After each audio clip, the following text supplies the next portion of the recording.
ونتوكل عليه ونعوذ بالله من شرور أنفسنا ومن سيئات أعمالنا من يهده الله فلا مضل له ومن يضلله فلا هادي له ونشهد أن لا إله إلا الله وحده لا شريك له ونشهد أن سيدنا ونبينا مولانا محمدا عبده ورسوله أرسله الله بالحق بشيرا ونذيرا وداعيا إلى الله بإذنه وسراجا منيرا أما بعد فقد قال الله تعالى في كلامه القديم أعوذ بالله من الشيطان الرجيم براءة من الله ورسوله إلى الذين عاهدتم من المشركين فسيحوا في الأرض 4 أشهر واعلموا أنكم غير معجز الله وأن الله مخزي الكافرين وأذان من الله ورسوله إلى الناس يوم الحج الأكبر أن الله بريء من المشركين ورسوله فإن تبتم فهو خير لكم وإن توليتم فاعلموا أنكم غير معجز الله وبشر الذين كفروا بعذاب أليم صدق الله العظيم. கண்ணியத்திற்குரிய பெரியோர்களே, சகோதரர்களே, அல்லாஹ் தஆலாவுடைய கிருபையால் 628வது வாரமாக தஃப்சீருடைய இந்த தொடர் பயான் ஆரம்பிக்கப்படுகிறது. சூரத்துல் அன்பால் என்ற அத்தியாயம் முடிக்கப்பட்டது. இப்பொழுது சூரத்து தௌபா உடைய ஆரம்பம் ஓதப்பட்டது. தௌபா பாவ மன்னிப்பு தேடுதல், தௌபா செய்தல் என்ற பெயரிலே இந்த சூராவுக்கு பெயரிடப்பட்டிருக்கின்றது. அதாவது முஷ்ரிக்குகள் தங்களுடைய தவறுகளை உணர்ந்து பார்த்து அவர்கள் தௌபா செய்து மன்னிப்பு தேடி இஸ்லாத்தில் வந்து சேர வேண்டும் என்பது பற்றியுள்ள விளக்கங்களை அல்லாஹ் தஆலா இதிலே குறிப்பிடுகின்றார். அதனால் அதற்கு சூரத்து தௌபா என்று பெயர். பராஆ, சூரத்துல் பராஅத் என்ற பெயரும் இதற்கு இருக்கின்றது. பராஅத் என்று சொன்னால் நீங்கிக் கொள்ளுதல், அதாவது முஷ்ரிக்குகளை விட்டும் அல்லாஹ் தஆலாவும் அவனுடைய ரசூலும் தங்களுடைய பொறுப்புகளில் இருந்து நீங்கிக் கொண்டார்கள் என்ற கருத்து இதனுடைய ஆரம்பத்திலிருந்து சில சம்பவங்கள், சில விஷயங்கள் சொல்லப்படுவதின் காரணமாக இதற்கு பராஅத் என்ற மற்றொரு பெயரும் உண்டு. குர்ஆனிலே பெரும்பாலும் சூரத்து தௌபா என்று எழுதியிருப்பார்கள். சில குர்ஆனிலே நீங்கள் பார்த்தால் சூரத்துல் பராஅத் என்று எழுதியிருப்பார்கள். 2 பெயர்களும் அதற்கு உண்டு. இந்த சூராவில் இது 9வது சூரா, ஆரம்பத்திலிருந்து சூரத்துல் ஃபாத்திஹாவிலிருந்து 9வது சூரா அத்தியாயம். இந்த சூராவில் குறிப்பாக பிஸ்மில்லாஹிர் ரஹ்மானிர் ரஹீம் என்று எழுதப்பட்டிருக்காது. மீதி உள்ள 113 சூறாக்களினுடைய ஆரம்பத்திலும் பிஸ்மில்லாஹிர் ரஹ்மானிர் ரஹீம் என்பது இருக்கும். இதில் மட்டும் பிஸ்மில்லாஹிர் ரஹ்மானிர் ரஹீம் என்பது கிடையாது. ஹஜ்ரத் உஸ்மான் ரலியல்லாஹு தஆலா அன்ஹு அவர்கள் குர்ஆனை பிரதி எடுக்கும் பொழுது அவர்கள் பிஸ்மில்லாஹிர் ரஹ்மானிர் ரஹீம் என்பதை எழுதவில்லை. ஹஜ்ரத் இப்னு அப்பாஸ், அப்துல்லா பின் அப்பாஸ் ரலியல்லாஹு தஆலா அன்ஹு அவர்கள் உஸ்மான் ரலியல்லாஹு தஆலா அன்ஹு அவரிடத்தில் கேட்டார்கள், இந்த பராஅத்து மினல்லாஹ் என்று தொடங்கக்கூடிய இந்த சூரத்து தௌபாவை சூரத்துல் அன்பாலுடன் சேர்த்து இருக்கின்றீர்களே, இடையில பிஸ்மில்லா எழுதாமல் அந்த சூராவோடு இதை சேர்த்து விட்டீர்களே, என்ன காரணம் என்று கேட்டார்கள். அதாவது குர்ஆனுடைய சூறாக்களிலே 100க்கு மேற்பட்ட ஆயத்துகளை கொண்ட சூறாக்கள் என்று ஒரு பகுதி மிஈன் என்பதாக சொல்லப்படும். இன்னும் சில சூறாக்கள் அதை விட கொஞ்சம் குறைவானவை. அது 30வது ஜுஸில் உள்ள வஸ்ஸமாஇ தாத்தில் புரூஜ், சூரத்துல் புரூஜ் என்ற அத்தியாயம் வரைக்கும் உள்ள பகுதிகளுக்கு, அந்த சூறாக்களுக்கு மசானி என்பதாக சொல்லப்படும். அதற்கு அடுத்து அதிலிருந்து கடைசி வரைக்கும் குல் அஊது பிரப்பின் நாஸ் வரைக்கும் உள்ள சூறாக்களுக்கு முஃபஸ்ஸலாத் என்பதாக பெயர் சொல்லப்படும். சின்ன சின்ன சூறாக்களை கொண்டது. இப்ப பெரும் சூறாக்கள், 100க்கு மேற்பட்ட ஆயத்துக்களை கொண்ட சூறாக்கள், சூரத்துல் பக்ரா, ஆல இம்ரான், நிசா, மாயிதா என்ற இந்த சூறாக்கள் பெரும் பெரும் சூறாக்கள். ஆனால் இந்த சூரத்து தௌபா என்பது 129 ஆயத்துக்களை கொண்டதுதான். இருந்தாலும் இது அந்த பெரும் சூறாக்களோடு சேர்க்கப்படவில்லை.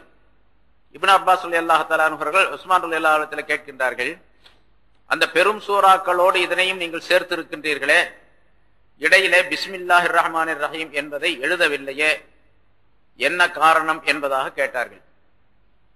ஹஜ்ரத் உஸ்மான் ரலியல்லாஹு தஆலா அவர்கள் அதற்கு அழகான பதில் சொல்லுகின்றார்கள். ரசூலுல்லாஹி ஸல்லல்லாஹு அலைஹி வஸல்லம் அவர்களுக்கு வஹீ வந்து கொண்டிருந்தது. ஆயத்து வரும்பொழுதெல்லாம், ஒரு ஆயத்து வரும்பொழுதெல்லாம் இந்த ஆயத்தை இந்த இடத்திலே எழுதி கொள்ளுங்கள் என்பதாக சொல்லுவார்கள். ஒரு சூராவுடைய ஒரு அத்தியாயத்தினுடைய ஆரம்பமாக இருந்தால் பிஸ்மில்லாஹிர் ரஹ்மானிர் ரஹீம் என்பதையும் எழுதச் சொல்லுவார்கள். இதற்கு முன்னதாக உள்ள சூரத்துல் அன்பால் என்ற அந்த அத்தியாயத்திலே போர் சம்பந்தமாகவே நிறைய விஷயங்கள் சொல்லப்பட்டிருக்கின்றன. ஆரம்பத்தில் பத்ரு போர் சம்பந்தமாக மற்ற விஷயங்கள் அனைத்தும் போர் சம்பந்தமாகவே சொல்லப்பட்டு வந்தது. இந்த பராஅத்து மினல்லாஹி என்ற தொடங்கக்கூடிய இந்த சூராவிலே, இந்த சூரத்து தௌபாவிலே அதே போன்று போர் ஒப்பந்தம் சம்பந்தமாக சில விஷயங்கள், முஷ்ரிக்கீன்கள் அந்த போர் ஒப்பந்தத்தை முறித்து விட்டதின் காரணமாக சில விஷயங்கள், இவையெல்லாம் சொல்லப்படுகின்றன. அத்தோடு ரசூலுல்லாஹி ஸல்லல்லாஹு அலைஹி வஸல்லம் அவர்கள் இந்த சூரத்து தௌபா என்ற இந்த அத்தியாயத்தினுடைய ஆரம்பத்தில் பிஸ்மில்லாஹிர் ரஹ்மானிர் ரஹீம் என்பதை எழுதி கொள்ளுங்கள் என்றும் சொல்லவில்லை. சூரத்துல் அன்பாலிலும் போர் சம்பந்தமான விஷயங்கள், சூரத்து தௌபா என்ற இந்த விஷயத்திலும் இந்த அத்தியாயத்திலும் போர் முறித்தல் ஒப்பந்தம் சம்பந்தமாக சில விஷயங்கள். இந்த நிலையிலே ரசூலுல்லாஹி ஸல்லல்லாஹு அலைஹி வஸல்லம் அவர்கள் இந்த உலகத்தை விட்டு சென்று விட்டார்கள். பிஸ்மில்லாவை எழுதலாமா வேண்டாமா என்பது பற்றி சொல்லவில்லை. அத்தோடு முந்தின சூரத்துல் அன்பாலிலே போர் சம்பந்தமான விஷயங்கள், இந்த சூரத்து தௌபாவிலும் போர் நிறுத்தம், ஒப்பந்தம், மீறுதல் ஆகியவை சம்பந்தமாக சில விஷயங்கள் இருக்கின்ற காரணத்தினால் நான் அந்த சூறாவோடு இதை சேர்த்தேன். ஆனாலும் ஒரு சந்தேகம், இது அதிலே சேர்ந்ததா இல்லையா என்ற காரணத்தினால், சந்தேகம் இருந்த காரணத்தினால் இந்த சூறாவை தனி சூறாவாக நான் பிரித்து வைத்திருக்கின்றேன். அந்த சூறாவோடு ஒரே சூறாவாக சேர்க்கவில்லை. சரி, 2 சூறாக்களாகத்தான் ஆக்கி இருக்கின்றேன். ஆனால் இடையில பிஸ்மில்லாஹிர் ரஹ்மானிர் ரஹீம் என்பதை எழுதவில்லை. அது ரசூலுல்லாஹி ஸல்லல்லாஹு அலைஹி வஸல்லம் அவர்கள் சொல்லாத காரணத்தினால் நான் எழுதவில்லை என்பதாக சொன்னார்கள். அதே போன்ற இன்னொரு கருத்து, பராஅத்தும் மினல்லாஹி வ ரசூலிஹி என்று தொடங்கக்கூடிய இந்த அத்தியாயத்தினுடைய ஆரம்பத்திலே இலல்லதீன ஆஹத்தும் மினல் முஷ்ரிக்கீன்,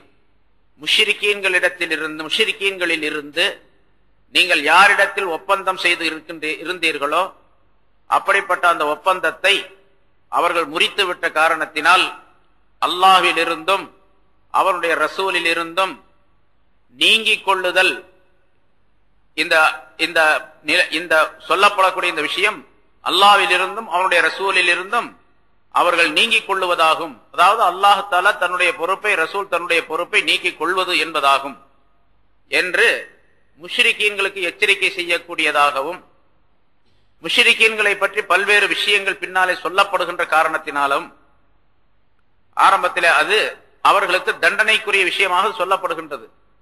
தண்டனைக்குரிய ஆயத்தாக முதலிலே இது சொல்லப்படுவதின் காரணமாக, அல்லாஹ் ரசூல் நீங்கி விட்டார்கள் என்று சொல்லுவதின் காரணமாக ரஹமத்தான வாசகத்தை கொண்ட பிஸ்மில்லாஹிர் ரஹ்மானிர் ரஹீம் என்பது எழுதப்படவில்லை என்பதாக மற்றொரு கருத்தும் சொல்லப்பட்டிருக்கின்றது.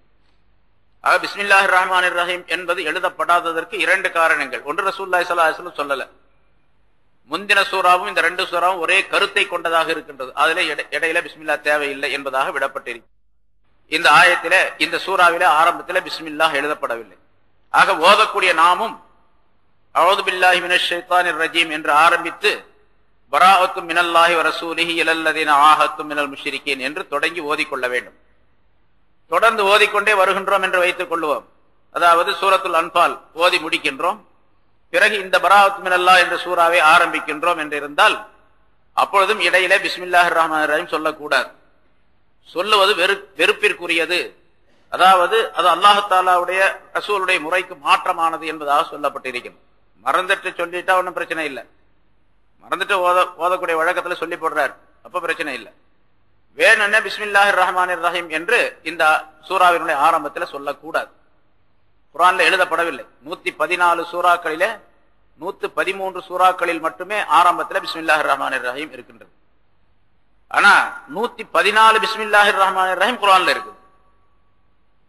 ஒரு பிஸ்மில்லாஹிர் ரஹ்மானிர் ரஹீம் என்பது 21வது ஜூஸில சூரத்து நம்ல் என்ற அத்தியாயத்திலே சுலைமான் அலைஹிஸ்ஸலாம் அவர்களுடைய சம்பவம் வருகின்ற அந்த இடத்திலே சுலைமான் அலைஹிஸ்ஸலாம் அவர்கள் பில்கிஸ் என்ற அந்த அரசிக்கு, சபா நாட்டு அரசிக்கு கடிதம் எழுதிய பொழுது அந்த கடிதத்திலே இன்னஹு மின் சுலைமான வ இன்னஹு பிஸ்மில்லாஹிர் ரஹ்மானிர் ரஹீம் என்று எழுதுகின்றார் கடிதத்திலே. அந்த கடிதத்துடைய எழுத்தை வாசகத்தையும் அல்லாஹ் தஆலா இங்கே சொல்லுகின்றார் குர்ஆனிலே. அதிலே பிஸ்மில்லாஹிர் ரஹ்மானிர் ரஹீம் என்று அவர் எழுதி அனுப்பினார்கள். அந்த பிஸ்மில்லாஹிர் ரஹ்மானிர் ரஹீம் என்பதை அல்லாஹ் தஆலா குர்ஆன்ல பதிவு செய்து வைத்திருக்கின்றார். ஆக மொத்தமா பார்த்தோம்னு சொன்னா 114 இருக்கும். சூறாக்களுடைய ஆரம்பத்தில் 113 சூறாக்களுடைய ஆரம்பத்தில் இந்த ஒரு சூறாவே பிஸ்மில்லாஹிர் ரஹ்மானிர் ரஹீம் கிடையாது. வரலாற்று நிகழ்ச்சி சம்பவத்தை நாம் முதலிலே சொன்னால்தான் இந்த ஆயத்தினுடைய கருத்து நமக்கு விளங்கும். ரசூலுல்லாஹி ஸல்லல்லாஹு அலைஹி வஸல்லம் அவர்கள் ஹிஜ்ரி 6வது வருஷம் உம்ரா செய்வதற்காக வேண்டி 1400 சஹாபாக்களோடு மக்காவுக்கு வந்தார்கள். இந்த சம்பவம் பல தடவை சொல்லப்பட்டிருக்குது முன்னாலே. அப்படி வந்த பொழுது அந்த எதிரிகள் மக்காவுக்குள்ளே நுழையக்கூடாது என்று தடை விதித்து விட்டார்கள். ஹுதைபியா என்ற ஒரு இடம் ஹரமுடைய எல்லைக்கு உள்ளே இருக்கின்றது. இப்பொழுதும் ஜித்தாவிலிருந்து மக்காவுக்கு செல்லக்கூடிய வழியில மக்காவிலிருந்து ஒரு 20 கிலோமீட்டர் அல்லது 22 கிலோமீட்டருக்கு இப்பால் இந்த பக்கத்துல அந்த இடம் இருக்கின்றது. அந்த இடத்துல போட்டிருப்பாங்க ஹுதைபியா அப்படின்னு போர்டும் போடப்பட்டிருக்கு. அந்த இடத்துல ரசூலுல்லாஹி ஸல்லல்லாஹு அலைஹி வஸல்லம் அவர்களும் சஹாபாக்களும் தங்கிட்டு மக்காவாசிகளுக்கு செய்தி அனுப்பினார்கள். நாங்க இந்த மாதிரி உம்ரா செய்வதற்காக வந்திருக்கின்றோம், சண்டைக்காக வேண்டி நாங்க வரல, வேற எந்த நோக்கமும் எங்களுக்கு கிடையாது, எங்களுக்கு அனுமதி கொடுக்க வேண்டும், நாங்கள் உம்ரா செய்து விட்டு போய்விடுகின்றோம் என்பதாக ரசூலுல்லாஹி ஸல்லல்லாஹு அலைஹி வஸல்லம் செய்தி அனுப்பினாங்க. முதல்ல ஒருத்தர் அனுப்புனாங்க, அப்புறம் உஸ்மான் ரலியல்லாஹு தஆலா அனுப்புனாங்க. எல்லாம் பேசி கடைசியில் அவங்க முடியாதுன்ட்டாங்க. அதெல்லாம் உள்ள அனுமதிக்க மாட்டோம், நீங்க போயிட்டீங்க, அதோட போயிட வேண்டியது, இங்க அனுமதி எல்லாம் கிடையாது. அப்புறம் கடைசியாக ஒரு ஒப்பந்தம் ஏற்படுத்தப்பட்டது.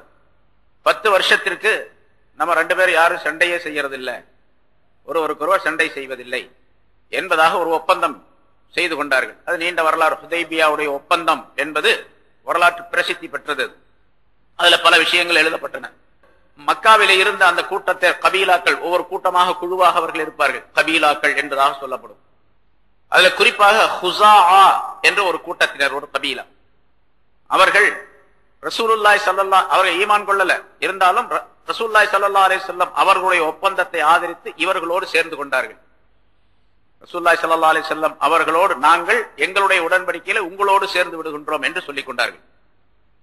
இன்னொரு பெரிய கூட்டம் பனு பக்ர் என்ற ஒரு கூட்டம், அவர்கள் அந்த முஷ்ரிக்கீன்களுடனே சேர்ந்து கொண்டார்கள் அந்த ஒப்பந்தத்திலே. இவங்க 2 பேரும் மக்காவாசிகள் அல்ல, மக்காவுக்கு வெளியே உள்ளவர்கள். ஆனா இந்த ஒப்பந்தத்துடைய நேரத்துல அவங்க இந்த பக்கம் இவங்க அந்த பக்கம் சேர்ந்துக்கிட்டாங்க. இப்போ ஒரு 10 வருஷத்துக்கு அந்த ஒப்பந்தம் எழுதப்பட்டது.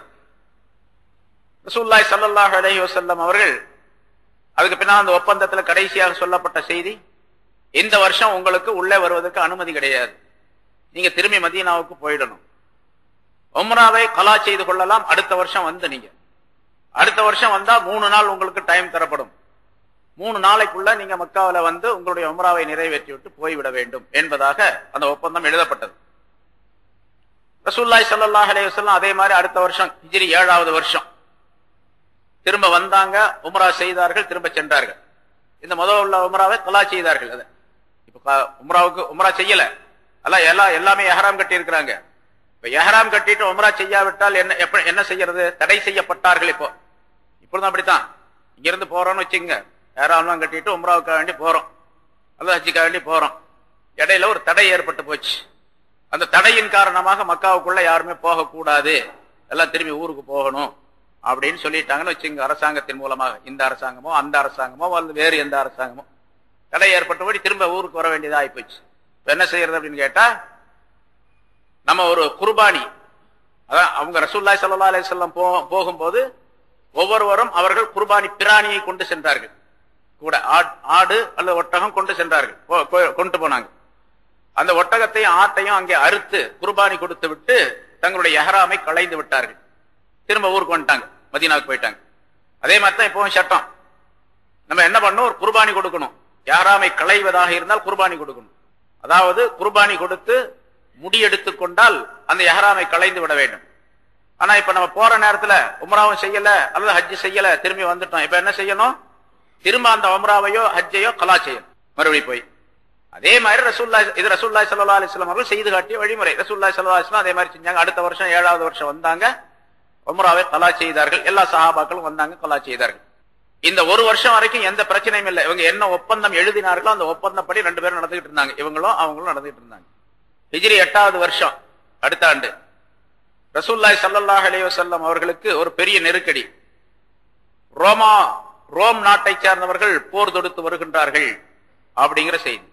அதான் தபூக் போர் என்பதாக சொல்லப்படும். தபூக் பற்றி விவரம் சொல்லப்பட்டிருக்கு. அந்த தபூக் என்ற இடத்திற்கு ரோம் நாட்டை சார்ந்த வீரர்கள் ஒரு 1.5 லட்சம் 2 லட்சத்துக்கு மேற்பட்டவர்கள் அங்கே வந்து குவிந்திருக்கின்றார்கள், இஸ்லாத்தையும் முஸ்லிம்களையும் தாக்குவதற்காண்டி என்று செய்தி கேள்விப்பட்டு ரசூலுல்லாஹி ஸல்லல்லாஹு அலைஹி வஸல்லம் தபூக் போருக்கு தயாரானார்கள். ரொம்ப பெரிய சிரமத்துடன் சஹாபாக்கள் 30,000 பேர் சஹாபாக்களை அழைத்துக் கொண்டு தபூக் என்ற இடத்திற்கு சென்றார்கள். அங்க ஆனா போர் நடக்கல. 20 நாள் அங்க தங்கி இருந்து பார்த்தாங்க, யாரும் வரல, திரும்பி வந்துட்டாங்க. அங்க பல நிகழ்ச்சிகள் நடந்தது, சரித்திரம் ஏராளமான விஷயங்கள் சொல்லப்பட்டு இருக்கிறது. இப்படி தபூக் போருக்கு ரசூலுல்லாஹி ஸல்லல்லாஹு அலைஹி வஸல்லம் போயிட்டாங்க. தபூக் என்பது மதீனாவிலிருந்து கிட்டத்தட்ட 1000 கிலோமீட்டர் 800 கிலோமீட்டருக்கு அப்பால் இருக்குது. அங்க போனாங்க. இப்ப தபூக்கு போயிருக்காங்க கேள்விப்பட்ட உடனேயே இந்த மக்காவாசிகள் என்ன பண்ணாங்கன்னு கேட்டா, இந்த ஹுஸா என்ற கூட்டத்தார், அவங்க ரசூலுல்லாஹி ஸல்லல்லாஹு அலைஹி வஸல்லம் அவருடைய ஒப்பந்தத்தோடு சேர்ந்து இருந்தார்கள் அல்லவா, அவங்க இந்த பனு பக்ர் என்ற கூட்டத்தார் அவர்கள் மீது வரம்பு மீறி சில அட்டூழியங்களை செய்ய ஆரம்பித்தார். அதாவது இவங்க அவங்களை தாக்க ஆரம்பிச்சாங்க. ரசூலுல்லாஹி ஸல்லல்லாஹு அலைஹி வஸல்லம் அவர்களோடு சேர்ந்து இருக்கக்கூடிய இந்த ஹுஸா என்ற கூட்டத்தாரை பனு பக்ர் என்ற கூட்டத்தார் தாக்க ஆரம்பித்தார்கள். அப்படின்னா என்ன அர்த்தம்? செய்த ஒப்பந்தத்தை முறித்து விட்டார்கள் அப்படின்னு அர்த்தம். யாரும் யாரிடத்திலும் சண்டை போடக்கூடாது, யாரும் யாரை தாக்கக்கூடாது அப்படிங்கிறது விதி, சட்டம். அந்த சட்டத்தை மீறி விட்டார்கள். ரசூலுல்லாஹி ஸல்லல்லாஹு அலைஹி வஸல்லம் தபூக் போருக்கு போயிட்டு திரும்பி வந்தாங்க மதீனாவுக்கு. இந்த ஹுஸா என்ற கூட்டத்தை சார்ந்தவர்கள் சிலர் மதீனாவுக்கு போய் இந்த விஷயத்தை சொன்னார்கள். இந்த மாதிரி யா ரசூலல்லாஹ், நாங்க உங்களோட ஒப்பந்தம் செய்திருக்கிறோம், நீங்க அவர்களோட ஒப்பந்தம் செய்திருக்கின்றீர்கள், ஆனா அவர்கள் ஒப்பந்தத்தை மீறி விட்டார்கள். அந்த பனு பக்ர் என்ற கூட்டத்தார் எங்கள் மீது வரம்பு மீறி விட்டார்கள். அத்தோடு அந்த பனு பக்ருக்கு உதவியாக மக்காவாசிகளும் சேர்ந்து கொண்டார்கள். ஆக மக்காவாசிகள் தங்களுடைய ஒப்பந்தத்தை முறித்து விட்டார்கள், உங்களோடு செய்த அந்த ஒப்பந்தத்தை முறித்து எங்களின் மீது வரம்பு மீறி நடந்து கொண்டார்கள், எங்களை தாக்கினார்கள் என்பதாக ரசூலுல்லாஹி ஸல்லல்லாஹு அலைஹி வஸல்லம் அவர்களிடத்திலே அந்த ஹுஸா என்ற கூட்டத்தினர் சென்று சொன்னார்கள். ரசூலுல்லாஹி ஸல்லல்லாஹு அலைஹி வஸல்லம் அவர்கள் சொன்னார்கள், இந்த விஷயத்தை கேள்விப்பட்ட பின்னால், அதாவது ஒப்பந்தம் முறிக்கப்பட்டது, மீறப்பட்டது என்ற விஷயம் கேள்விப்பட்ட பின்னால் நான் சும்மா இருந்து விட்டால் லா நுசிர்து இல்லம் அன்சுருக்கும், நான் உங்களுக்கு உதவி செய்யவில்லை என்று சொன்னால் எனக்கு அல்லாஹ்வுடைய உதவி கிடைக்காது என்று ரசூலுல்லாஹி ஸல்லல்லாஹு அலைஹி வஸல்லம் சொல்லி மக்காவாசிகளின் மீது படையெடுப்பதற்காக தயாரானார்கள். யாருமே எந்த போரும் நடத்தக்கூடாது அப்படிங்கிறது 10 வருஷத்துக்கு ஒப்பந்தம். 1.5 வருஷத்திலேயே அவங்க முறிச்சிட்டாங்க, 2 வருஷத்துக்குள்ளே முறிச்சிட்டாங்க. முறிச்சது யார்? மக்காவாசிகள். அதனால ரசூலுல்லாஹி ஸல்லல்லாஹு அலைஹி வஸல்லம் அவர்கள் மக்காவாசிகளோடு போர் செய்ய வேண்டும் என்பதற்கு தயாரானார்கள். ரசூலுல்லாஹி ஸல்லல்லாஹு அலைஹி வஸல்லம் அவர்கள் மக்காவின் மீது படையெடுத்து வருவதற்கு தயார் செய்து கொண்டிருக்கின்றார்கள் என்பதை மக்காவாசிகள் கேள்விப்பட்டார்கள். இவங்களுக்கு பயம் வந்துருச்சு. ஏன்னா பல இடங்கள்ல பெரிய தோல்வியெல்லாம் ஏற்பட்டிருக்குது. அதனால இவங்களுக்கு பயம் வந்து என்ன பண்ணாங்க, அபூ சுஃபியான் அவரை அனுப்பிச்சாங்க. மதீனாவுக்கு அனுப்பி, நீங்க போய் என்ன நிலை சமாதானம் செய்துட்டு வாங்க, இந்த ஒப்பந்தத்தை வேணா நம்ம திருப்பி புதுப்பித்துக் கொள்ளுவோம், இனிமேல் மறுபடியும் நடந்தது நடந்தா இருக்கட்டும், அதுக்காக வேண்டி நாங்க மன்னிப்பு கேட்டுக்கிறோம், இனிமேல் செய்ய மாட்டோம் அப்படிங்கிற மாதிரி சில விஷயங்களை சொல்லி அபூ சுஃபியானை அனுப்பினார்கள். மதீனாவுக்கு போன அபூ சுஃபியான் அவர்கள் ரசூலுல்லாஹி ஸல்லல்லாஹு அலைஹி வஸல்லம் அவர்களை பார்த்து பேச வேண்டும் என்பதாக பல சஹாபாக்களிடத்துல கேட்டார்கள். ஆனா ரசூலுல்லாஹி ஸல்லல்லாஹு அலைஹி வஸல்லம் பார்க்க முடியாது அப்படின்ட்டாங்க. நீங்க பார்க்க முடியாது, இது விஷயமா வந்திருக்கின்ற காரணம் தெரிஞ்சிச்சு, அதனால பார்க்க முடியாது அப்படின்ட்டாங்க. ஒப்பந்தத்தை மீறி விட்டீர்கள், அதற்கு பின்னால பேச்சுறதுலாம் கிடையாது. அபூ சுஃபியான் என்ன பண்ணாரு, அபூபக்கர் உமர் ரலியல்லாஹு தஆலா அன்ஹு போன்ற பெரிய சஹாபாக்களிடத்துல பேசி பார்த்தார். இந்த மாதிரி அதை விட்டுற சொல்லுங்க, நடந்தது இருக்கட்டும், அதுக்கு வேணா வருத்தங்க தெரிவிச்சுக்கலாம், இனிமேல் நடக்காம பார்த்துக்கோ, இனிமேல் புதுசா அந்த ஒப்பந்தத்தை புதுப்பித்துக் கொள்ளுவோம் அப்படின்லாம் சொல்லி பார்த்தாங்க. அதெல்லாம் எங்களுக்கு தெரியாது, நீங்க எங்கள்கிட்ட பேசவே கூடாது அப்படின்ட்டாங்க அவங்க. அதனால ரசூலுல்லாஹி ஸல்லல்லாஹு அலைஹி வஸல்லம் அவர்கள் போருக்கு தயாரானார்கள். இப்போ அவர் அபூ சுஃபியான் இருந்து பார்த்தாரு, யார்ட்டையும் எந்த பேச்சையும் எடுபடல. அதனால மக்காவுக்கு திரும்பி வந்துட்டார். வந்தவர் சொன்னார் மக்காவாசிகளிடத்துல, நான் சொன்னதெல்லாம் அவங்க ஒத்துக்கல, நீங்க சொன்ன மாதிரி எதுவுமே அங்க நடக்காது, நடக்கிறதா தெரியல. அவர் ரசூலுல்லாஹி ஸல்லல்லாஹு அலைஹி வஸல்லம் அவர்கள் போருக்கு தயார் நிலையில இருக்கின்றார்கள், போர் செய்வதற்காக புறப்பட்டு வந்து கொண்டிருக்கின்றார்கள் அப்படிங்கிற செய்தியை வந்து சொன்னார். இப்ப அந்த ஒப்பந்தம் மீறப்பட்ட காரணத்தினால் அல்லாஹுடைய பொறுப்பில் இருந்தும் ரசூலுடைய பொறுப்பில் இருந்தும் அவர்கள் நீங்கி விட்டார்கள். முதல்ல ஒப்பந்தத்தின் காரணமாக அல்லாஹுக்கும் ரசூலுக்கும் இவர்கள் ஒப்பந்தம் செய்து கொடுத்த மாதிரி இருந்துச்சு. இப்ப ஒப்பந்தத்தை மீறினதுனால இவங்களுக்கு அந்த ஒப்பந்தத்தை மீறியதனுடைய தண்டனை கொடுக்கப்படும் கட்டாயமாக. அந்த தண்டனை இருக்கின்றது. அல்லாஹ் தாலாவும் ரசூலும் இவர்களை விட்டு நீங்கி கொண்டார்கள். இவங்க எப்படி ஒப்பந்தத்தை முறித்தார்களோ அது மாதிரி அல்லாஹ்விடத்திலிருந்து அவனுடைய பொறுப்பிலிருந்து இவர்கள் நீங்கி விட்டார்கள் என்ற கருத்தை அல்லாஹ் தஆலா இந்த ஆயத்திலே சொல்லி காட்டுகின்றார். பராஅத்தும் மினல்லாஹி வரசூலிஹி. அடுத்து அது தொடர்ந்து சில சம்பவங்கள், அடுத்து 9வது வருஷம் 10வது வருஷம் நடந்த சில சம்பவங்கள் அத்தனையும் அல்லாஹ் தஆலா இதிலே சொல்லி காட்டுகின்றார். பராஅத்தும் மினல்லாஹி வரசூலிஹி, அல்லாஹ்விலிருந்தும் அவருடைய ரசூலில் இருந்தும் இந்த செய்தி, இப்ப சொல்லப்படக்கூடிய இந்த செய்தி அல்லாஹ்விலிருந்தும் ரசூலில் இருந்தும் நீங்கிக் கொள்வதாகும். அல்லாஹ்வை விட்டும் ரசூலை விட்டும் நீங்கிக் கொள்வதாகும்.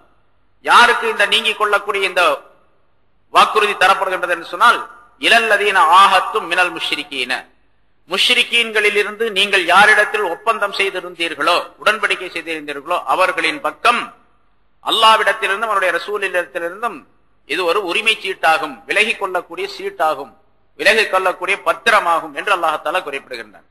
அதாவது முஷ்ரிகீன்களே உங்களை விட்டும் நாங்கள் நீங்கிக் கொண்டோம் என்று நீங்கள் சொல்லிவிடுங்கள். ஒப்பந்தத்தை முறித்த காரணத்தினால் உங்களுக்கு எங்களுக்கு எந்த தொடர்பு கிடையாது, நாங்கள் நீங்கிக் கொண்டோம். நாங்கள் நீங்கிக் கொள்வது என்பது அல்லாஹும் உங்களை விட்டு நீங்கிட்டான், அவனுடைய ரசூல் நீங்கி விட்டார்கள். அல்லாஹ்வுடைய பொறுப்பு நீங்கிடுச்சு, ரசூலுடைய பொறுப்பு நீங்கிடுச்சு, உங்களை விட்டோம்.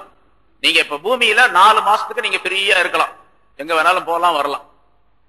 அல்லாஹ் தஆலா அந்த ஒப்பந்தத்தை நீக்கி கொண்ட உடனே, அல்லாஹ் தஆலாவுடைய அந்த பொறுப்பை நீக்கி கொண்ட உடனே உடனடியாக அல்லாஹ் தஆலா அவர்களுக்கு தண்டனை கொடுக்கவில்லை. இது அல்லாஹ் தஆலாவுடைய மிகப்பெரிய கருணை.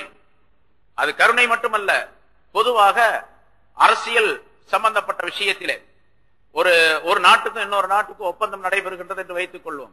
அந்த ஒப்பந்தத்தை முறிச்சிடுறாங்க. ஒப்பந்தத்தை முறித்து விட்ட காரணத்தால் உடனடியாக அடுத்த நாளே 24 மணி நேரத்துல 48 மணி நேரம் உங்களுக்கு தவணை தரப்படும், அதுக்குள்ளாக நீங்க வாபஸ் வாங்கலன்னு சொன்னா உங்க மீது போர் தொடுக்கப்படும், ஏவுகணை வீசப்படும், பாம்பு போடப்படும், அப்படிலாம் சொல்றாங்களா இல்லையா? அப்படி ஒப்பந்தம் மீறப்பட்டால் எவ்வளவு நாள் தவணை தரணும் அவர்களை தாக்குவதற்கு அப்படிங்கறது அல்லாஹ் தஆலா இங்கே சொல்றார். 4 மாசம். 4 மாசம் இந்த பூமியிலே நீங்கள் சுற்றி திரியுங்கள், உங்க இஷ்டம் போல நீங்க இருந்துங்க. 4 மாசத்துக்கு பின்னாலதான் இந்த ஒப்பந்தத்தை முறித்ததனுடைய விளைவு உங்களுக்கு ஏற்படும். அது என்ன விளைவு அப்படிங்கறது அல்லாஹ் தஆலா அடுத்த ஆயத்துல சொல்லுகின்றான். இடையில ஒரு வாசகம், பாலமு அறிந்து கொள்ளுங்கள், முஷ்ரிக்கீன்களே, ஒப்பந்தத்தை முறித்தவர்களே, நீங்கள் விளங்கிக் கொள்ளுங்கள், அறிந்து கொள்ளுங்கள், அன்னக்கும் கைரு முஅஜிஸில்லாஹ், நீங்கள் நிச்சயமாக அல்லாஹுவை பலவீனப்படுத்தி விட முடியாது, அல்லாஹுவை தோற்கடிக்க கூடியவர்களாக இல்லை. அல்லாஹ் நீங்க ஜெயிச்சு அல்லாஹ் தோத்து போயிடுவானா? அல்லாஹை தோற்கடிக்க கூடியவர்களாக அல்லது அல்லாஹ்வை பலவீனப்படுத்தக்கூடியவர்களாக இல்லை. நீங்கள் உங்களால பலவீனப்படுத்தும். அன்னல்லாஹு முஹ்ஸில் காஃபிரீன், நிச்சயமாக அல்லாஹுதான் காபிர்களை கேவலப்படுத்தக்கூடியவனாக இருக்கின்றான். யார் காபிர்களாக இருக்கின்றார்களோ அவர்களை அல்லாஹ் கேவலப்படுத்துவான். நீங்கள் அல்லாஹ்வை வெற்றி கொள்ள முடியாது, அல்லாஹ்வை பலவீனப்படுத்தி விட முடியாது என்று அல்லாஹ் தஆலா எச்சரிக்கை செய்கின்றான். ஆக அவர்களுக்கு 4 மாசம் தவணை கொடுக்கப்பட்டு அந்த 4 மாசத்துக்கு பின்னால என்ன அப்படிங்கறத அல்லாஹ் தஆலா குறிப்பிடுகின்றான். ரசூலுல்லாஹி ஸல்லல்லாஹு அலைஹி வஸல்லம் அவர்களோடு ஒப்பந்தம் செய்து கொண்ட அந்த முஷ்ரிக்குகள் ஒப்பந்தத்தை முறித்து விட்ட காரணத்தினால் அவர்களுக்கு உடனடியாக தண்டனைக்குரியவர்களாக ஆக்கப்படுகின்றார்கள். இருந்தாலும் அல்லாஹ் தஆலா 4 மாசம் தவணையை அவர்களுக்கு கொடுத்து, இந்த 4 மாசத்துக்குள்ள நீங்க உங்களை சீர்திருத்திக் கொள்ள வேண்டும். அதாவது அந்த ஷிர்கை விட்டும் அல்லாஹ்வுக்கு இணை வைப்பதை விட்டும் நீங்கள் திருந்தி தௌபா செய்து மீண்டு வந்து விட்டால் உங்களுக்கு அந்த தண்டனை கிடைக்காது. 4 மாசத்துக்கு பின்னால என்ன தண்டனை அல்லாஹ் தஆலா அறிவிக்க போறோம்னா அந்த தண்டனை இருக்காது. நீங்கள் முஸ்லிம்களிலே ஒருவராக ஆகிவிடுவீர்கள். அப்படி இல்லை அப்படின்னு சொன்னா, 4 மாசத்துக்குள்ள நீங்க திருந்தவில்லை என்று சொன்னால், தௌபா செய்யவில்லை என்று சொன்னால், ஷிர்கை விட்டு நீங்கள் திரும்பி வரவில்லை என்று சொன்னால் உங்களுக்கு இந்த தண்டனை உண்டு என்பதை அல்லாஹ் குறிப்பிடுகின்றான். அதை அடுத்த ஆயத்துல தொடராக சொல்லுகின்றான். வஅதானும் மினல்லாஹி வரசூலி இலன்னாசி யௌமல் ஹஜ்ஜில் அக்பர், அல்லாஹ்வில் இருந்தும் அவருடைய ரசூலில் இருந்தும் அறிவிப்பதாகும். பின்னால் சொல்லப்படக்கூடிய செய்தி அறிவிப்பதாகும். இலன்னாசி மனிதர்களுக்கு, யௌமல் ஹஜ்ஜில் அக்பர், ஹஜ்ஜுல் அக்பர் மிக பெரிய ஹஜ் என்று சொல்லப்படக்கூடிய அந்த ஹஜ்ஜுடைய நாளிலே மனிதர்களின் பக்கம் அல்லாஹ்விலிருந்தும் அவருடைய ரசூலிலிருந்தும் அறிவிக்கப்படுவதாகும். என்ன அறிவிக்கப்படுவது? அன்னல்லாஹ பரீஉம் மினல் முஷ்ரிகீன் வ ரசூலுஹு, அல்லாஹும் நிச்சயமாக அல்லாஹும் அவருடைய ரசூலும் அவருடைய தூதரும் முஷ்ரிக்கீன்களை விட்டு நீங்கிக் கொண்டார்கள். பயின் துபுத்தும் நீங்கிக் கொண்டார்கள் என்று சொன்னால் தண்டனை, உங்களுக்கு தண்டனை இருக்கின்றது என்பதாக பொருள். அல்லாஹ்வுடைய பொறுப்பு, ரசூலுடைய பொறுப்பு நீங்கி விட்டது. முதல்ல சொன்னது பயின் துபுத்தும், நீங்கள் தௌபா செய்தால், உங்களுடைய இந்த ஷிர்கை விட்டும், குஃப்ரை விட்டும், நிராகரிப்பை விட்டும், ஒப்பந்த மீறுதலை விட்டும் நீங்கள் தௌபா செய்தால் வஹுவ கைருல் லக்கும், அது உங்களுக்கு நல்லது. வயின் தவல்லைத்தும், நீங்கள் புறக்கணித்தால், அப்படிலாம் நாங்க தௌபா செய்ய முடியாது, நாங்க இருக்கிறபடியே தான் இருப்போம் என்று இருந்தால், புறக்கணித்தால், ஃபாலமு, அறிந்து கொள்ளுங்கள், அன்னக்கும் கைரு முஜிஸில்லாஹ், நீங்கள் நிச்சயமாக அல்லாஹ் தஆலாவை தோற்கடிக்கக்கூடியவர்களாக இல்லை, அல்லாஹ்வை பலவீனப்படுத்தக்கூடியவர்களாக இல்லை. அல்லாஹ்வை தோற்கடிக்க முடியாது உங்களால. வபஷிரில் லதீன கஃபரு பிஅதாபின் அலீம், அப்படி நிராகரித்துக் கொண்டிருப்பவர்களுக்கு நபியை நீங்கள் அறிவித்து விடுங்கள், நோவினை தரும் வேதனை அவர்களுக்கு உண்டு என்று அறிவித்து விடுங்கள் என்றும் அல்லாஹ் தஆலா குறிப்பிடுகின்றான். இந்த ஆயத்து, அதாவது அதானும் மினல்லாஹி வ ரசூல் இலன்னாஸ் யௌமல் ஹஜ்ஜில் அக்பர், 8வது வருஷம் ஹிஜ்ரி 8வது வருஷம் ரசூலுல்லாஹி ஸல்லல்லாஹு அலைஹி வஸல்லம் அவர்கள் மக்காவின் மீது படையெடுத்து வந்தார்கள். மக்காவாசிகள் பயந்து கொண்டிருந்தார்கள். ரசூலுல்லாஹி ஸல்லல்லாஹு அலைஹி வஸல்லம் அவர்களும் சஹாபாக்கள் 10,000 சஹாபாக்கள் வந்தார்கள். அவர்களை எதிர்க்கக்கூடிய சக்தி இவர்களுக்கு இல்லை. மக்காவுக்குள்ள வந்த உடனேயே சமாதானம் பேச ஆரம்பித்தார்கள். சமாதானம் செய்யப்பட்டது. ரசூலுல்லாஹி ஸல்லல்லாஹு அலைஹி வஸல்லம் அவர்கள் போரிடாமலேயே மக்கா அவர்களுடைய வெற்றிக்குள்ளே வந்து விட்டது.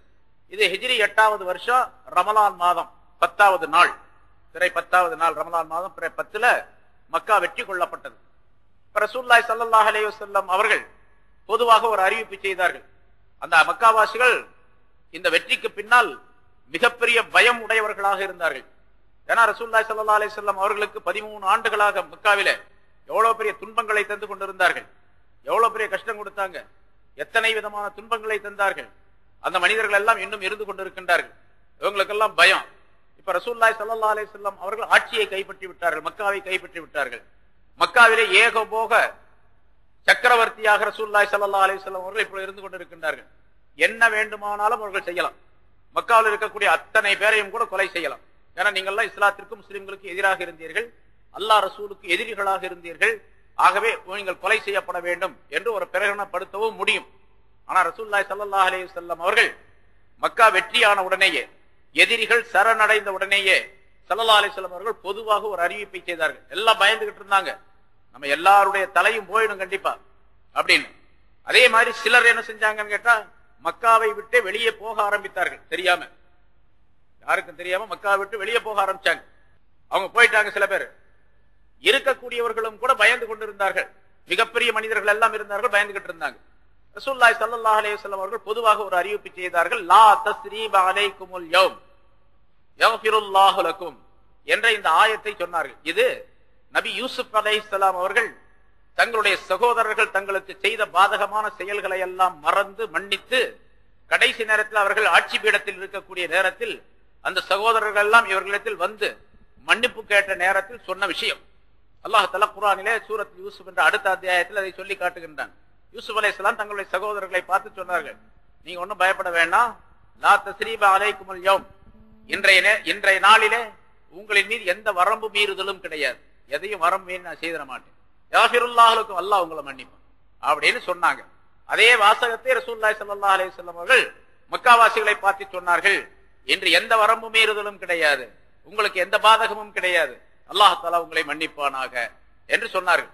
இது வரலாற்றிலே மிகப்பெரிய பாடமாக, அரசியல் பாடமாக ஆக்கப்பட்டு இருக்கின்றது. இன்னைக்கு நம்ம பார்க்கிறோம், சாதாரணமா ஒரு சின்ன பகுதி, அதுல ஒருவன் ஆட்சி பொறுப்பை ஏற்றுக்கொண்டால், தேர்தலில் ஜெயிச்சு வெற்றியாகி ஆட்சிக்கு வந்துட்டான், முன்னால ஆட்சி செஞ்சவன முதல் வேலை என்னன்னு கேட்டா, அவனுக்கு ஏதாச்சும் செஞ்சு அவனை தூக்கி ஜெயில போடுறது.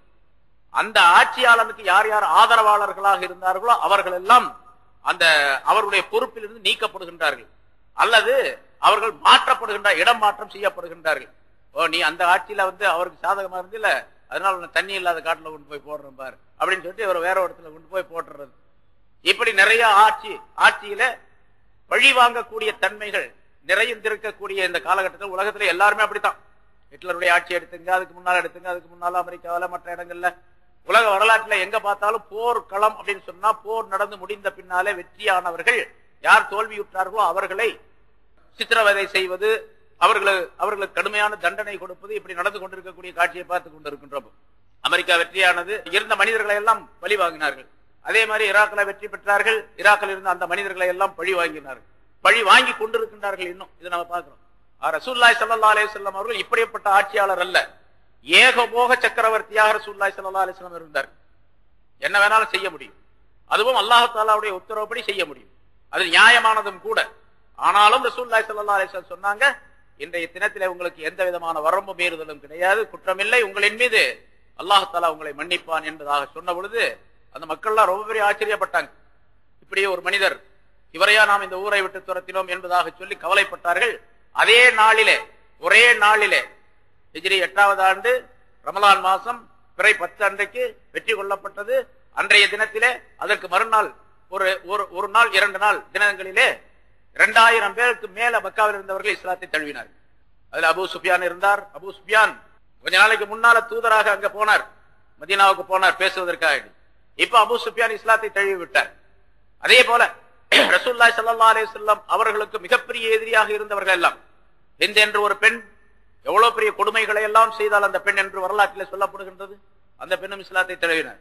அதே போன்று வஹ்ஷி என்ற மனிதர் உஹது போர்க்களத்திலே ஹம்ஸா ரலியல்லாஹு தஆலா அவர்களை ஷஹீதாக்கி அவர்களுடைய உடல் எல்லாம் துண்டு துண்டாக ஆக்கியவர், அவரும் மன்னிக்கப்பட்டார். அங்கே அவருடைய உடலை கிழித்து ஈரலை எடுத்து மென்று துப்பிக் கொண்டு பாட்டு பாடி திரிந்த அந்த போர்க்களத்தில் இருந்த ஹிந்தா என்ற அந்த பெண்ணும் மன்னிக்கப்பட்டு இஸ்லாத்திலே இணைந்தார். இப்படி நிறைய வரலாறுகள் ஏராளமான ஆக மிகப்பெரிய கொடும் மனிதர்கள் எல்லாம் ரசூலுல்லாஹி ஸல்லல்லாஹு அலைஹி வஸல்லம் அவர்களுடைய இந்த இரக்கமான குணம், அவருடைய சிறப்பான குணங்கள் ஆகியவற்றை பார்த்து உடனடியாக இஸ்லாத்தை ஏற்றுக்கொண்டார்கள். 2000 பேர், ஒரு நாள் 2 நாள். அப்படிப்பட்ட ஒரு அற்புதமான நிகழ்ச்சி நடந்தது 8வது ஆண்டு ஹிஜ்ரி. அதற்கு அடுத்து 9வது ஆண்டு ரசூலுல்லாஹி ஸல்லல்லாஹு அலைஹி வஸல்லம் இந்த இது முடிச்சிட்டு, அதாவது மக்கா வெற்றிக்கு பின்னால அடுத்த மாசம் ஷவ்வால் மாதத்திலே ஹுனைன் போர் நடந்தது. பக்கத்தில் இருக்கக்கூடிய ஹுனைன் என்ற ஒரு ஊருடைய இடத்துல, அந்த இடத்துல போர் நடந்தது. அதற்கு பிறகு ரசூலுல்லாஹி ஸல்லல்லாஹு அலைஹி வஸல்லம் அவர்கள் மதீனா போனாங்க. மதீனா போன உடனே அவர்கள் தபூக்கு போருக்கு போக வேண்டிய சூழ்நிலை ஏற்பட்டது. தபூக்கு போருக்கு போய்விட்டு திரும்பி வந்தார்கள். ஹிஜ்ரி 9வது ஆண்டு. அந்த 9வது ஆண்டிலே அல்லாஹ் தஆலா ஹஜ்ஜுடைய அந்த ஆயத்தை இறக்கி வைத்தான். வலில்லாஹி அலன் நாஸி ஹஜ்ஜுல் பைத்தி மன் இஸ்ததா இலைஹி சபீலா என்ற இந்த ஆயத்தை இறக்கி வைத்து ஹஜ் கடமை என்பதை அல்லாஹ் தஆலா சொல்லி காட்டினான். யாருக்கு வசதி இருக்கின்றதோ அவர்கள் ஹஜ் செய்ய வேண்டும் என்பது. அதற்கு நிறைய சட்டங்கள் விளக்கங்களை எல்லாம் ரசூலுல்லாஹி ஸல்லல்லாஹு அலைஹி வஸல்லம் சொன்னார்கள். இப்போ 9வது ஆண்டு ஹிஜ்ரி 9வது வருஷம் ஹஜ் கடமையான உடனே ரசூலுல்லாஹி ஸல்லல்லாஹு அலைஹி வஸல்லம் அந்த வருஷமே ஹஜ்ஜுக்கு போகணும். ஆனா ரசூலுல்லாஹி ஸல்லல்லாஹு அலைஹி வஸல்லம் சஹாபாக்களிடத்துல சொன்னாங்க, குறிப்பா அபூபக்கர் சித்திக் ரலியல்லாஹு தஆலா அவர்களை சஹாபாக்களை கூப்பிட்டு சொன்னார்கள், நான் ஹஜ்ஜுக்கு போகணும், அல்லாஹ் தஆலா கட்டளையிட்டு இருக்கின்றான். ஆனால் இந்த வருஷம் நான் போனேன் அப்படின்னு சொன்னா அங்க அந்த மக்கள் குறைஷியர்கள் தங்களுடைய பழைய வழக்கப்படி நிர்வாணமாக தவாப் செய்து கொண்டிருக்கின்றார்கள். தவாப் செய்வது நிர்வாணமாக செய்வார்கள். பகல் நேரத்தில் ஆண்கள், இரவு நேரத்தில் பெண்கள் எல்லாமே நிர்வாணமாக தவாப் செய்ய வேண்டும் என்ற சட்டத்தை அவர்களாக உருவாக்கி கொண்டு செய்து கொண்டிருக்கின்றார்கள். ஹஜ்ஜுடைய எந்த செயல்களும் அவர்களிடத்தில் இல்லை. ஆகவே ஹஜ் என்பது என்ன அப்படிங்கறது ரசூலுல்லாஹி ஸல்லல்லாஹு அலைஹி வஸல்லம் அவர்கள் எப்படி தவாப் செய்ய வேண்டும், எப்படி தொழ வேண்டும், எப்படி சை செய்ய வேண்டும், எப்படி மினாவில் தங்க வேண்டும், எப்படி அரபாவில் தங்க வேண்டும், எப்படி கல்லெறிய வேண்டும் என்ற சட்டங்களை எல்லாம் அபூபக்கர் சித்திக் ரலியல்லாஹு தஆலா அவர்களுக்கு சொல்லிக் கொடுத்து, அபூபக்கர் சித்திக் ரலியல்லாஹு தஆலா அவர்களை அமீராக ஆக்கி 300 பேர் கொண்ட ஒரு குழுவை ஹஜ்ஜுக்கு அனுப்பி வைத்தார்கள். 300 பேர் ஹஜ்ஜுக்கு புறப்பட்டார்கள். ஹிஜ்ரி 9வது வருஷம். இப்ப நீங்க போய் மக்காவுல போய் அங்க நிர்வாணமாக தவாப் செய்து கொண்டிருப்பார்கள். அவங்க பழையபடி சில விஷயங்களை செஞ்சு கொண்டிருப்பாங்க. ஆனா ரசூலுல்லாஹி ஸல்லல்லாஹு அலைஹி வஸல்லம் 8வது வருஷம் அங்க இருந்த போதே, மக்கா வெற்றியின் போதே சிலைகளை எல்லாம் எடுத்துட்டாங்க. எல்லா சிலைகளையும் உடைச்சிட்டாங்க. எல்லா சிலைகளும் உருக்கப்பட்டது, அதெல்லாம் எடுத்துட்டாங்க. இருந்தாலும் அந்த ஹஜ் செய்யக்கூடிய அந்த அமல்கள் எல்லாம் அவர்கள் பழைய காலத்துடைய அறியாமை காலத்துடைய வழக்கப்படி செய்து கொண்டிருந்தார்கள். இதையெல்லாம் நீக்கணும். அதுக்கு பிறகுதான் நான் வர முடியும். ரசூலுல்லாஹி ஸல்லல்லாஹு அலைஹி வஸல்லம் அவங்களே வந்து சொல்லலாமே, அப்போ அபூபக்கருக்கு பதிலா ரசூலுல்லாஹி வந்து சொல்லலாமே அப்படின்னு கேட்டா, ரசூலுல்லாஹி ஸல்லல்லாஹு அலைஹி வஸல்லம் வந்தாங்க அப்படின்னு சொன்னா அவங்க பழையபடி செய்து கொண்டிருப்பார்கள். செய்து கொண்டிருந்ததை தடுத்து நிறுத்தித்தான் சொல்ல முடியும். அப்ப ரசூலுல்லாஹி ஸல்லல்லாஹு அலைஹி வஸல்லம் முன்னிலையிலேயே அவர்களுக்கு கண் முன்னாலேயே சில விஷயங்கள் நடைபெறும். பல ஜஹாலத்துடைய அந்த அறியாமை காலத்தில் நடந்த நிகழ்ச்சிகள் எல்லாம் நடைபெறும். அப்படியும் கூட ஒரு ரசூலுக்கு முன்னால் நடைபெறக்கூடாது. இரண்டாவது, ரசூலுல்லாஹி ஸல்லல்லாஹு அலைஹி வஸல்லம் அவர்கள் வந்த உடனே ஒரு விஷயத்தை சொன்னார்கள் என்று சொன்னால் அதை அவங்க கேட்கலன்னு வச்சுங்க. ஒரு சிலர் கேட்டாங்க, ஒரு சிலர் கேட்கல. கேட்காதவர்களின் மீது குஃபுர் சுமத்தப்படும். ரசூலுல்லாஹி ஸல்லல்லாஹு அலைஹி வஸல்லம் ஒரு விஷயத்தை சொல்லி அதை ஒருத்தர் கேட்கலன்னு வச்சுங்க, அவர் என்ன நிலையில் இருக்கார்? குஃபுர் உடையவராக ஆகிவிடுவார். உதாரணமா ரசூலுல்லாஹி ஸல்லல்லாஹு அலைஹி வஸல்லம் அவர்கள் ஒரு தடவை பள்ளியாசல்ல ஒருத்தர் தூங்கிட்டு இருந்தார் மஸ்ஜித் நபவியில. ரசூலுல்லாஹி ஸல்லல்லாஹு அலைஹி வஸல்லம் இன்னொருத்தர் அலி ரலியல்லாஹு தஆலா அவங்கள்ட்ட சொல்லி அவரை போய் எழுப்பி விடு அப்படின்னு சொன்னாங்க. அப்ப எழுப்பி விட்டாங்க. ரசூலுல்லாஹி ஸல்லல்லாஹு அலைஹி வஸல்லம் அவங்களே போய் எழுப்பி விடலாமா இல்லையா? நபி அவர்களே போய் எழுப்பி விடலாம். ஸல்லல்லாஹு அலைஹி வஸல்லம் நன்மைகளை செய்வதிலே முந்தி செல்பவர்கள் ரசூலுல்லாஹி ஸல்லல்லாஹு அலைஹி வஸல்லம். ஆனா ரசூலுல்லாஹி ஸல்லல்லாஹு அலைஹி வஸல்லம் எழுப்பாம இன்னொருத்தர் சொன்னாங்க போய் எழுப்பி விட சொல்லி. அதுக்கு காரணம் உலமாக்கள் எழுதும் போது விளக்கம் சொல்லும் போது சொல்லுகின்றார்கள், ரசூலுல்லாஹி ஸல்லல்லாஹு அலைஹி வஸல்லம் நேரடியாக போய் அவரை எழுப்பினா, அவர் தூக்கத்துல இருக்கக்கூடிய நேரத்துல, இந்தாப்பா தூங்கும் போது கலாட்டா பண்ணாத, நீ பாட்டுக்கு வேலையை பார்த்துட்டு போ அப்படின்னு சொன்னாருன்னு வச்சுங்க, தூங்கிட்ட. இப்ப அவர் மீது குஃபுர் உண்டாயிடும். அதனால இன்னொருத்தர் சொன்னார் வச்சுங்க, அந்த குஃபுர் உண்டாகாது. அவரும் அலி ரலியல்லாஹு தஆலா போய் சொன்னாங்க. சொல்லும் போது அவர் இப்படி சொன்னார்னு வச்சுங்க, தூக்கத்துல வந்து கலாட்டா பண்ணிட்டே இருக்காத, நீ பாட்டுக்கு போ அப்படின்னு சொன்னார்னு வச்சுங்க, சாதாரண மனிதர் இடத்தில் சொல்லுகின்றார், ரசூல் இடத்துல சொல்லல. அதனால குஃபுர் என்பது அவர் மீது உண்டாகாது. அதே மாதிரி ரசூலுல்லாஹி ஸல்லல்லாஹு அலைஹி வஸல்லம் மக்காவுக்கு அந்த 9வது வருஷமே வந்து சில விஷயங்களை சொல்லும் போது மக்கள் கேட்காத சூழ்நிலை ஏற்பட்டால், பழைய வழக்கப்படி அவர்கள் செய்து கொண்டிருந்தால் அது பெரும் குற்றமாக அந்த மனிதர்கள் மீது ஏற்படுத்தப்படும். ஆகவே முதல்ல என்ன பண்ணாங்க, 9வது வருஷம் அபூபக்கர் சித்திக் ரலியல்லாஹு தஆலா அவர்களை அனுப்பி அந்த பழைய வழக்கத்தை எல்லாம் நிறுத்திக் கொள்ள வேண்டும் என்று ஒரு பொது அறிவிப்பு செய்து, அந்த அறிவிப்பை இன்றிலிருந்து கட்டாயமாக கடைபிடிக்க வேண்டும் என்பதாக சொல்லி, இனிமேல் இந்த வருஷத்துக்கு பிறகு, இந்த 9வது ஆண்டுக்கு பிறகு அடுத்த ஆண்டிலிருந்து இந்த மஸ்ஜிதுல் ஹராமிலே காபிர்கள் யாருமே வரக்கூடாது, முஷ்ரிக்குகள் யாருமே ஹஜ் செய்யக்கூடாது என்று சட்டத்தை ரசூலுல்லாஹி ஸல்லல்லாஹு அலைஹி வஸல்லம் அவர்கள் அபூபக்கர் சித்திக் ரலியல்லாஹு தஆலா அவர்கள் மூலமாக சொல்லி அனுப்பினார்கள். அது அபூபக்கர் சித்திக் ரலியல்லாஹு தஆலா அவர்களும் அலி ரலியல்லாஹு தஆலா வந்து இதை சொன்னார்கள் என்பது வரலாறு. சரி, அதை அல்லாஹ் தஆலா இங்கே சொல்லி காட்டுகின்றான். இப்ப விளங்கிச்சா? அப்போ இந்த சரித்திரம் சம்பந்தம், சரித்திரம் தெரிஞ்சா தான் இந்த ஆயத்துக்கு விளக்கம் தெரியும். இந்த சரித்திரம் சம்பந்தமாக அல்லாஹ் தஆலா இந்த ஆயத்தை இறக்கி வைத்தார். வஅதானும் மினல்லாஹி வரசூலிஹி, அல்லாஹ் தஆலாவிடத்திலிருந்து அவனுடைய ரசூலிடத்திலிருந்தும் உள்ள அதான், அதாவது அறிவிப்பு. இது ஒரு அறிவிப்பு, அல்லாஹ்விடத்திலிருந்து ரசூலிடத்திலிருந்து உள்ள அறிவிப்பு. யாருக்கு? இலன்னாசி, மனிதர்களுக்கு. யௌமல் ஹஜ்ஜுல் அக்பர், ஹஜ்ஜுல் அக்பருடைய நாளிலே. இந்த ஹஜ்ஜுல் அக்பருடைய நாள் அப்படின்னு சொன்னா ரசூலுல்லாஹி ஸல்லல்லாஹு அலைஹி வஸல்லம் அவர்கள் செய்த ஹஜ் இருக்குதே, 10வது ஆண்டு ரசூலுல்லாஹி ஸல்லல்லாஹு அலைஹி வஸல்லம் ஹஜ்ஜுக்கு வந்தாங்க. ஹஜ்ஜுக்கு வந்த அந்த நாள், நபி அவர்கள் ஹஜ்ஜுக்கு வந்த அந்த நாள் 1,00,000க்கு மேற்பட்ட சஹாபாக்கள் உடன் வந்தார்கள். எல்லாரும் சேர்ந்து ஹஜ் செஞ்சாங்க.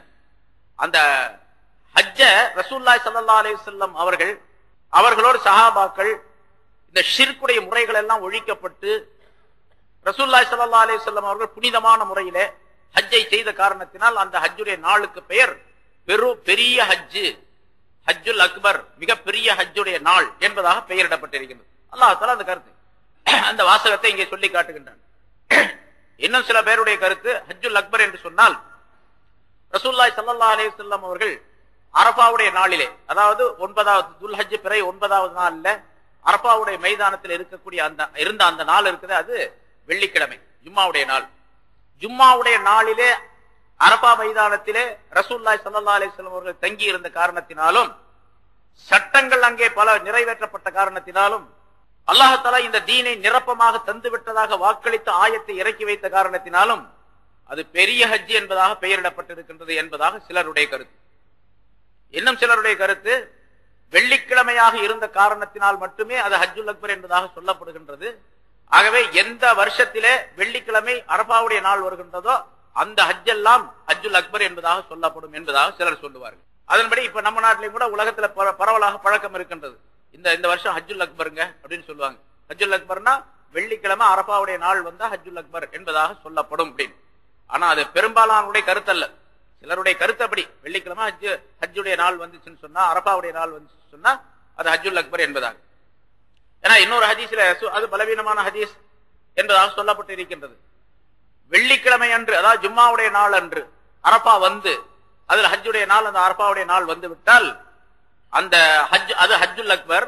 அந்த ஹஜ்ஜுல் அக்பர் மற்ற சாதாரண நாள்களிலே ஹஜ் வருவதை போன்று 70 மடங்கு அதிகமான நன்மைக்குரியது என்பதாக.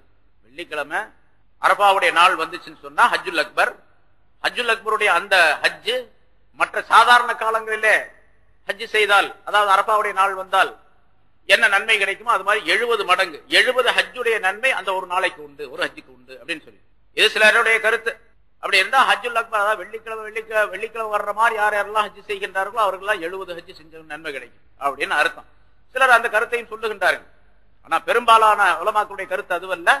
ரசூலுல்லாஹி ஸல்லல்லாஹு அலைஹி வஸல்லம் அவர்கள் செய்த காரணத்தினால், ஸல்லல்லாஹு அலைஹி வஸல்லம் அவர்களோடு புனிதமான அந்த சஹாபாக்களும் சென்ற காரணத்தினால், அது வெள்ளிக்கிழமையாக இருந்த காரணத்தினால், அதே போல அன்றைய தினத்திலே அல் யௌமு அக்மல்து லக்கும் தீனக்கும் வஅத்மம்து அலைக்கும் நிஅமத்தி வரலீது லக்கும் இஸ்லாம தீனா என்ற இந்த ஆயத்தை அல்லாஹ் தஆலா இறக்கி வைத்த காரணத்தினால் ரசூலுல்லாஹி ஸல்லல்லாஹு அலைஹி வஸல்லம் அவர்கள் உலக மக்கள் அனைவரும் சமமானவர்கள், ஒரே ஆதமுடைய மக்கள் தான், யாரும் யாரை பற்றியும் பெருமை அடிக்க கூடாது என்பதாக சொல்லி ஒரு அருமையான உபதேசத்தை அந்த ஹஜ்ஜுல் அக்பருடைய நாளிலே அரபாவிலே நிகழ்த்திய காரணத்தினால் அது ஹஜ்ஜுல் அக்பர் மிகப்பெரிய ஹஜ் என்பதாக பெயரிடப்பட்டு இருக்கின்றது என்று கருத்துகள் சொல்லுகின்றார்கள்.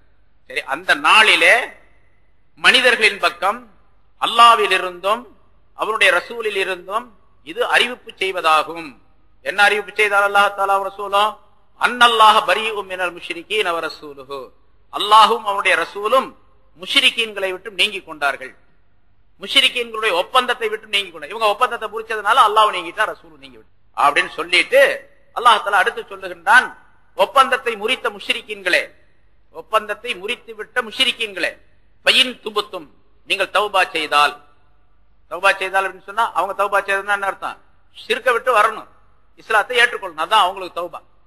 பாவத்தை செய்தால் பாவத்துக்கு தௌபா செய்யறது அப்படிங்கிறது பாவத்தை விட்டு நீங்கி இனிமேல் பாவமே செய்ய மாட்டேன் என்று ஒப்புக்கொள்வது, நிர்ணயம் செய்வது, உறுதி கொள்வது.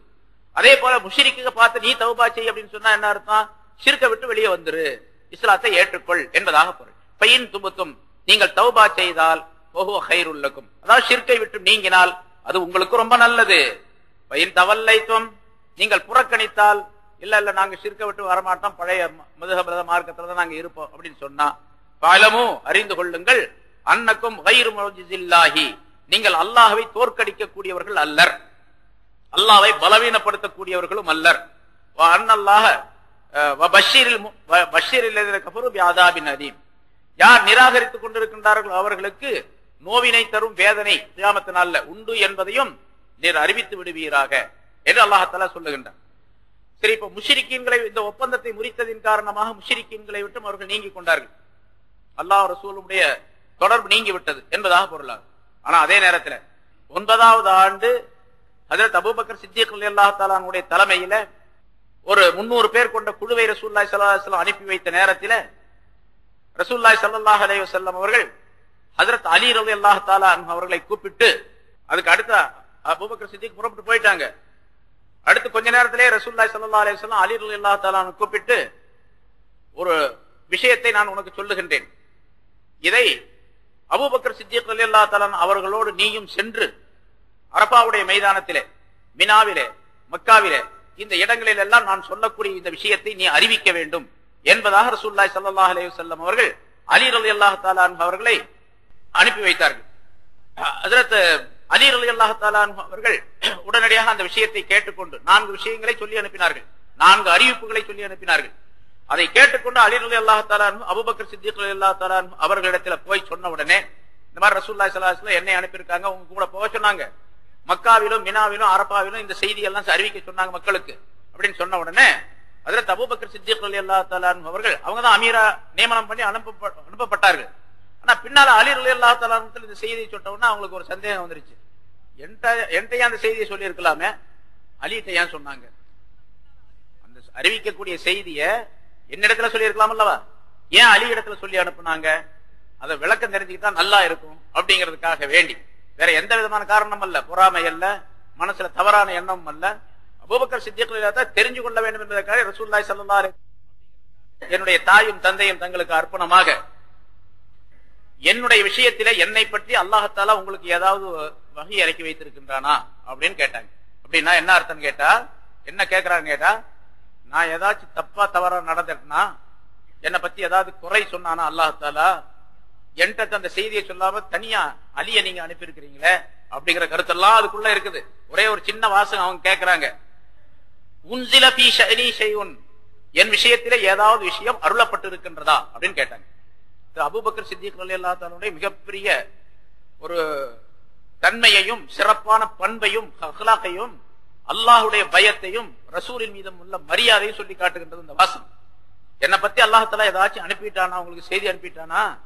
என்ன அமீரா நியமிச்சு அனுப்புனீங்களே, இப்ப அலி ரலியல்லாஹு தஆலா அவர்களை இந்த செய்தியை சொல்லி அவரை பின்னால் அனுப்பி இருக்கிறீங்களே, என்ன விஷயம் அப்படின்னு கேட்டு பணிவை தெரிவிக்கக்கூடிய வாசகம் தான் அது. நம்ம நினைக்கிற மாதிரி எல்லாம் இல்ல, நம்ம இப்படி நினைச்சுக்க கூடாது. அபூபக்கரை விட அலிய ரொம்ப பெருசா ரசூலுல்லாஹி ஸல்லல்லாஹு அலைஹி வஸல்லம் மதிச்சாங்க, அதனாலதான் அபூபக்கரை விட்டு போட்டு அலிய அனுப்புனாங்க அப்படின்லாம் சில பேர் சொல்றாங்க. அலி ரலியல்லாஹு தஆலா மீது நம்பிக்கை கொண்டு அவங்களதான் சிறப்பானவர்கள் என்று சொல்லக்கூடிய ஷியா போரா கூட்டத்தினர் இருக்காங்களே, இவங்க எல்லாம் இந்த வாசகத்தை சொல்லுவாங்க. அலி உயர்ந்தவர் அப்படிங்கிறதுக்கு இதுவெல்லாம் ஆதாரம் அப்படின்னு சொல்லிட்டு அப்படி கிடையாது. கேட்டாங்க ரசூலுல்லாஹி ஸல்லல்லாஹு அலைஹி வஸல்லம் இடத்துல அபூபக்கர் கேட்டாங்க.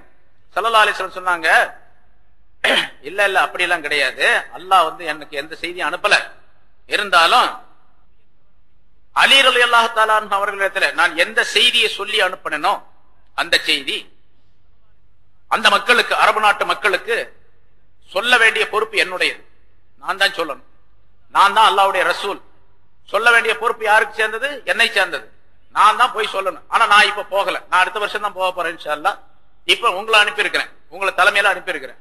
ஆனால் நான் சொல்ல வேண்டிய செய்தியை எனக்கு பிரதிநிதியாக இருந்து, எனக்கு கலீஃபாவாக இருந்து ஒருத்தர் சொல்ல வேண்டும் என்று சொன்னால் அவர் என்னுடைய குடும்பத்தை சார்ந்தவராக இருக்க வேண்டும், என்னுடைய குடும்பத்தை சார்ந்தவராக இருக்க வேண்டும்.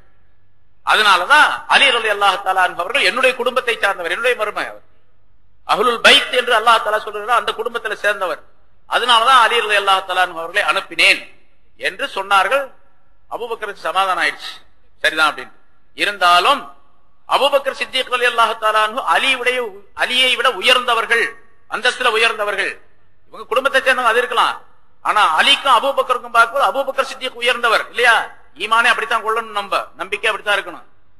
அதை உறுதிப்படுத்துவதற்காக ரசூலுல்லாஹி ஸல்லல்லாஹு அலைஹி வஸல்லம் சொன்னாங்க அபூபக்கர் சித்திக் ரலியல்லாஹு தஆலா அவரிடத்துல, அமா தர்லாயா அபூபக்கர், அபூபக்கரே உமக்கு திருப்தி இல்லையா? அன்னக குன்த ஃபில் காரி மகி ஃபில் காரி, என்னுடன் நீங்கள் குகையிலே இருந்தீர்கள் அல்லவா, குகையிலே, தௌர் குகையிலே, அது உங்களுக்கு திருப்தி அளிக்கவில்லையா?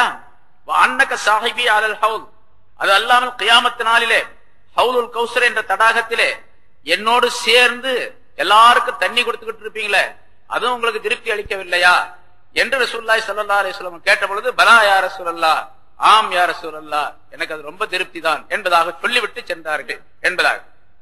இப்ப ரசூலுல்லாஹி ஸல்லல்லாஹு அலைஹி வஸல்லம் அவர்கள் அபூபக்கர் சித்திக் ரலியல்லாஹு தஆலா அவர்கள், அதாவது அலி ரலியல்லாஹு தஆலா அந்த 4 செய்தியை சொல்லி அனுப்பி அபூபக்கர் சித்திக் ரலியல்லாஹு தஆலா அவர்களிடத்துல போய் அலி ரலியல்லாஹு தஆலா முதல்ல சொல்றாங்க, இந்த மாதிரி ரசூலுல்லாஹ் என்ன அனுப்புனாங்க, இன்னென்ன செய்திகளை அங்க அறிவிக்க சொல்லி சொன்னாங்க அப்படின்னு சொன்ன உடனே அபூபக்கர் சித்திக் கேட்டாங்க, அமீரன் அவ மஹ்மூரன் அப்படின்னு கேட்டாங்க.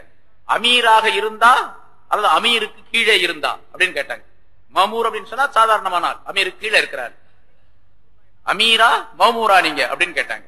இல்ல இல்ல நான் மஹ்மூர் தான், அமீர் நீங்க தான் அப்படின்னு சொல்லி சொன்னாங்க. அதுக்கு பிறகுதான் இந்த விஷயத்தை கேட்டுக்கொண்டு சென்றார்கள். இப்ப ஹஜ்ரத் அபூபக்கர் சித்திக் ரலியல்லாஹு தலைமையில அவங்க அந்த மக்காவுக்கு போய் அந்த ஹஜ்ஜுடைய விஷயங்களை எல்லாம் சொல்லி கொடுத்தார்கள். அங்க இருக்காங்க, யார் யார் ஹஜ்ஜி செய்ய வந்தார்களோ, தவாப் செய்ய வந்தார்களோ அவர்களுக்கெல்லாம் தவாப்புடைய விஷயம், ஹஜ்ஜுடைய விஷயங்களை எல்லாம் ஹஜ்ரத் அபூபக்கர் சித்திக் ரலியல்லாஹு தஆலா அவர்கள் சொல்லி கொடுத்தார்கள்.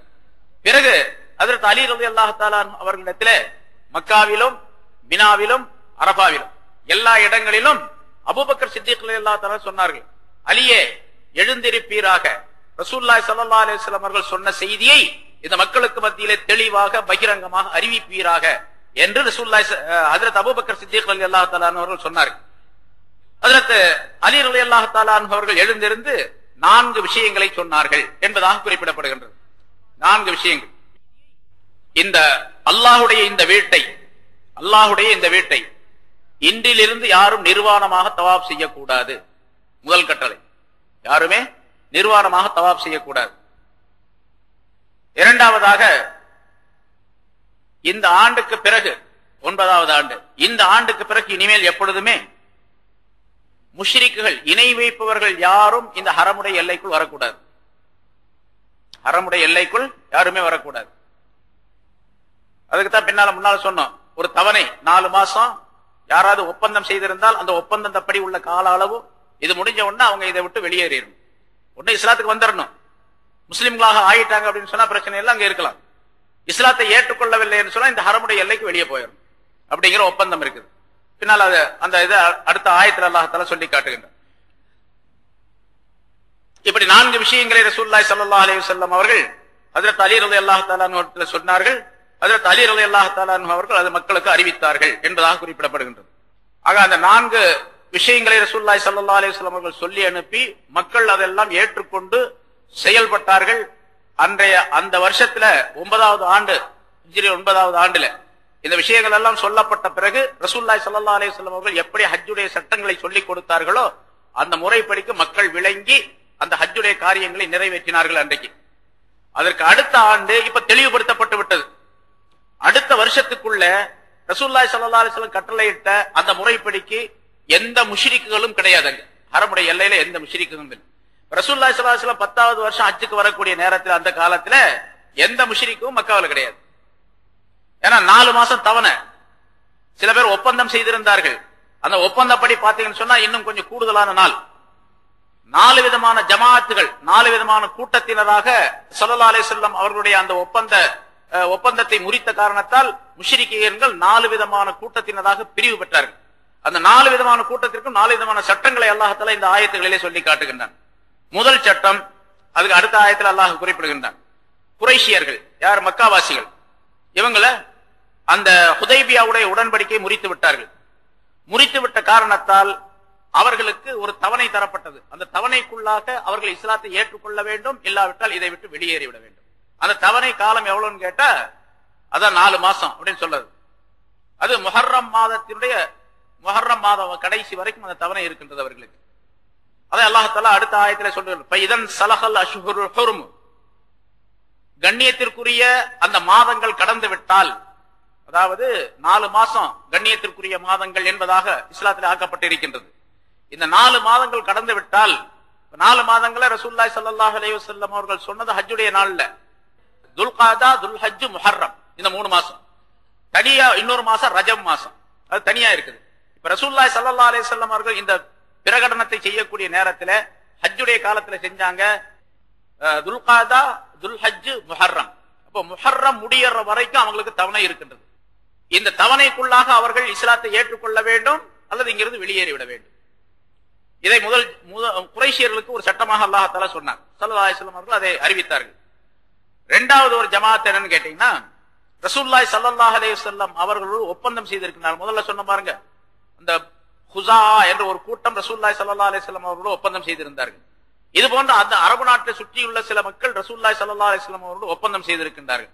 அவர்களுக்கு ஒப்பந்த காலம் எவ்வளவோ அவ்வளவு வரைக்கும் அவர்களுக்கு தவணை உண்டு. சில பேருக்கு 6 மாசம் இருக்கும், சில பேருக்கு 4 மாசம் இருக்கும்.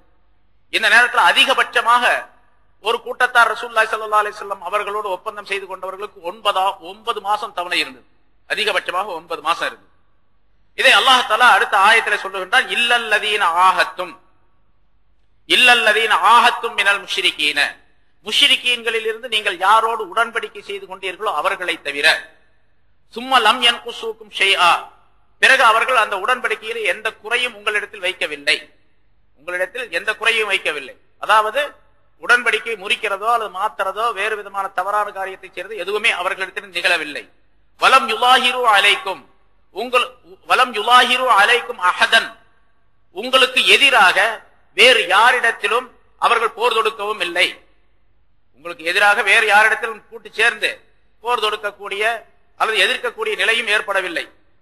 இப்படிப்பட்ட மனிதர்கள் அதிம்மு இலைஹிம் அஹ்தஹும் இலா முத்தத்திஹிம், அவர்களுக்கு அவர்களுடைய அந்த ஒப்பந்த காலம் வரைக்கும் ஒப்பந்தத்தை நிறைவேற்றுங்கள். எவ்வளவு நாள் ஒப்பந்தம் செஞ்சிருக்காங்களோ ஒப்பந்தத்தை நிறைவேற்றி விடுங்க.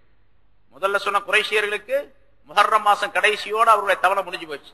அதுக்கு பின்னால என்ன சட்டம் அப்படின்னா அதையும் அல்லாஹ் தஆலா சொல்லுகின்றான். ஒப்பந்தம் செய்தவர்கள் எவ்வளவு கால தவணை கொடுத்தாங்களோ அந்த தவணை வரைக்கும் நிறைவேற்றி விடுங்கள். இன்னல்லாஹ யுஹிப்புல் முத்தகீன், நிச்சயமாக அல்லாஹ் தஆலா பக்தியாளர்களை விரும்புகின்றான். அதாவது அல்லாஹ்வை பயப்படக்கூடியவர்களை விரும்புகின்றான். இதுல அல்லாஹ்வுடைய பயம் உங்களுக்கு இருக்க வேண்டும் என்பதை தெரியப்படுத்துகின்றான். சரி, இப்ப இதன் சலஹல் அஷ்ஹுருல் ஹுரும், அந்த ஹராமான காலம், அதாவது கண்ணியத்திற்குரிய அந்த மாதங்கள் கடந்து விட்டால், ஃபக்துலுல் முஷ்ரிகீன ஹைசு வஜத்துமூஹும், முஷ்ரிகீன்களை நீங்கள் கொல்லுங்கள் அவர்களை நீங்கள் பார்த்த இடத்தில்.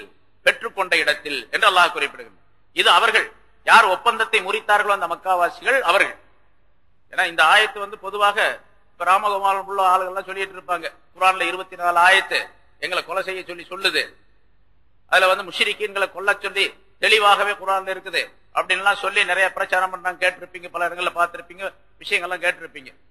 அதுல இது ஒரு ஆயத்து. இப்ப இதன் சலஹல் அஷ்ஹுருல் ஹுரும், கண்ணியத்திற்குரிய அந்த மாதம் கடந்து விட்டால் ஃபக்துலுல் முஷ்ரிக்கீன, முஷ்ரிக்கீன்களை நீங்கள் கொலை செய்யுங்கள், ஹைசு வஜத்துமூஹும், அவர்களை நீங்கள் பெற்றுக்கொண்ட இடத்திலே, வஹுதூஹும், அவர்களை சிறை பிடியுங்கள், வஹ்சுரூஹும், அவர்களை முற்றுகையிடுங்கள், வக்உது லஹும் குல்ல மர்சத், எதிர்பார்த்து காத்திருக்கும் இடங்களில் எல்லாம் அவர்களை எதிர்பார்த்து காத்திருங்கள். எந்தெந்த இடத்துல வருவாங்களோ, எந்த இடத்துல பதுங்கி இருப்பார்களோ, அவர்கள் பதுங்கி இருக்கக்கூடிய இடங்களில் எல்லாம் நீங்கள் உட்கார்ந்து கொண்டு அவர்களை எதிர்பார்த்திருங்கள். அவர்களை இப்படி கைது செய்ய வேண்டும், அடக்க வேண்டும், கொல்ல வேண்டும் என்று அல்லாஹ் தஆலா சட்டமிடுகிறான். இது யார்? இது யாரும் சொல்லிட்டான். யார் அந்த ஒப்பந்தத்தை முறித்தார்களோ அந்த காபிர்கள், அந்த முஷ்ரிக்குகள், அவங்க யாரு? மக்காவில் இருந்த அவர்கள், மக்காவில அன்று இருந்த அவர்கள். என்னைக்கு இந்த சட்டம் சொல்லப்படுகின்றதோ அந்த காலத்திலே இருந்த அந்த முஷ்ரிக்குகளை குறித்து அல்லாஹ் தஆலா சொல்லுகின்றான். அந்த நாட்டில இருந்த வேற முஷ்ரிக்குகள் அல்ல, நிறைய முஷ்ரிக்குகள் இருந்தார்கள். அங்க ரோமல இருந்தாங்க, பாரசீகத்தில் இருந்தாங்க, எகிப்துல இருந்தாங்க, அரபு நாட்டை சுற்றியே எல்லா பகுதிகளும் முஷ்ரிக்குகள் நிறைய பேர் இருந்தாங்க. அவங்களையெல்லாம் அல்லாஹ் தஆலா சொல்ல, மக்காவாசிகளை குறித்து மட்டுமே அல்லாஹ் தஆலா இந்த இடத்துல சொல்லுகின்றான். அவர்களுக்கு சொந்தமான ஆயத்து இது. ஃபக்துலுல் முஷ்ரிக்கீன, முஷ்ரிக்கீன்களை கொல்லுங்கள், அந்த முஷ்ரிக்கீன்களை கொல்லுங்கள் என்று பொருள். ஏன்னா ஃபக்துலு முஷ்ரிக்கீன அப்படி சொல்ல, ஃபக்துலு அல் முஷ்ரிக்கீன, அந்த முஷ்ரிக்குகளை கொல்லுங்கள் அப்படின்னு சொல்றாங்க. ஹைசு வஜத்துமூஹும், அவர்களை கண்ட இடத்துல. இது பெரிய ஒரு இதா சாதாரணமாக வெறுமனே அர்த்தத்தை மட்டும் பார்த்துக்கிட்டு, அதுதான் குர்ஆன்ல தமிழ்லயோ இங்கிலீஷ்லயோ அர்த்தத்தை பார்த்துக்கிட்டு மட்டும் விளக்கம் சொல்லக்கூடாது, விபரீதமா போயிடும்.